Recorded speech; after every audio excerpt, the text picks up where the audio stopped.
So this is Second Chronicles chapter 12. Rehoboam is the king. He is not doing a good job, and we're going to learn a little bit more about some of those problems right now. There's a huge civil war, a divide, kind of a Cold War really, going on between Judah and Benjamin, who stayed, and the people who want to worship God the right way, who stayed in Jerusalem or moved to Jerusalem, and everybody else, basically, that's being forced into idolatry by Jeroboam, the leader for Israel. So almost a self-appointed leader. Verse 1, and it came to pass, when Rehoboam had established the kingdom and had strengthened himself, he forsook the law of the Lord and all Israel with him. And it came to pass that in the 5th year of King Rehoboam, Shishak, king of Egypt, came up against Jerusalem because they had transgressed against the Lord.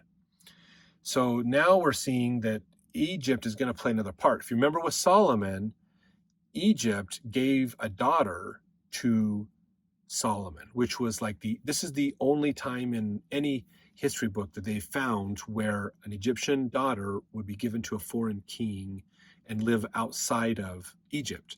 The Egyptians took wives from foreign countries back to Egypt all the time, but it's unheard of.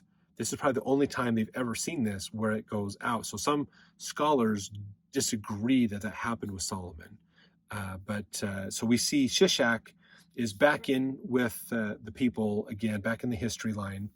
And this is saying that basically because Israel transgressed, God is going to use Shishak to come in. So this is a very different dynamic that we see between Israel and Egypt. So verse 3, with 1,200 chariots and 70,000 horsemen, and the people were without number that came with him out of Egypt, the Lubims, the Sukkims, and the Ethiopians. And he took the fenced cities which pertained to Judah and came to Jerusalem. Then came Shemaiah the prophet to Rehoboam and to the princes of Judah that were gathered together to Jerusalem because of Shishak, and said unto them, Thus saith the Lord, ye have forsaken me, and therefore have I also left you in the hand of Shishak. Whereupon the princes of Israel and the king humbled themselves, and they said, The Lord is righteous. Now, here's the thing is, this is, of course, this is Egypt's coming in. They're dominating Israel at this point, basically. And so now that they're being dominated, they're repenting. That's what's going on here, basically. This is such an interesting idea of the pride cycle, basically, that's happening with them. They're wealthy, they're successful, they get lazy, they get lax in their religion, they defy their religion, and they get destroyed.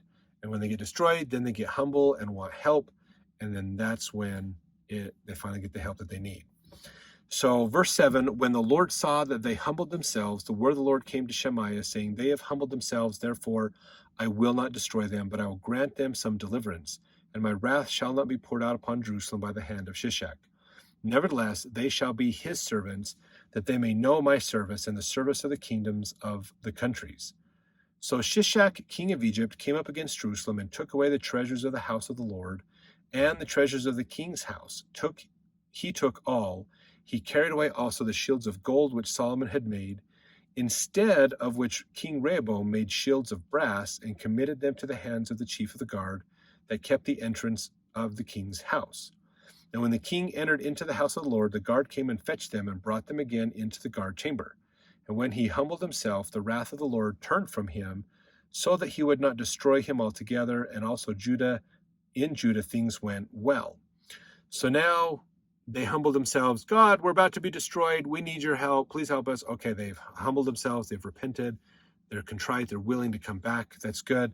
So he says, okay, Shishak's going to hurt you, but he's not going to destroy you, but you're going to be a servant for a while. So Shishak takes the wealth of Israel back to Egypt, basically. Now, Shishak might be the one that gave his daughter to Solomon, but most likely it was Shishak's predecessor that did that. Verse 13, so King Rehoboam strengthened himself in Jerusalem and reigned, for Rehoboam was 41 years old when he began to reign, and reigned 17 years in Jerusalem, the city which the Lord had chosen out of all the tribes of Israel to put his name there. And his mother's name was Naamah the Ammonitess. And he did evil because he prepared not his heart to seek the Lord. So Rehoboam was probably a bit of a spoiled brat, and definitely reveled in the problems that Solomon enjoyed and never really knew God. Basically, Solomon didn't teach him what David had taught Solomon. Verse 15, now the acts of Rehoboam, first and last, are they not written in the book of Shemaiah the prophet and of Iddo the seer concerning genealogies? And there were wars between Rehoboam and Jeroboam continually. So this is one of the problems that they have, is they are dealing with battles back and forth. Remember, Rehoboam and Jeroboam don't like each other. So this is Judah and Benjamin versus the rest of Israel, basically, for the most part. Verse 16, and Rehoboam slept with his fathers and was buried in the city of David, and Abijah his son reigned in his stead.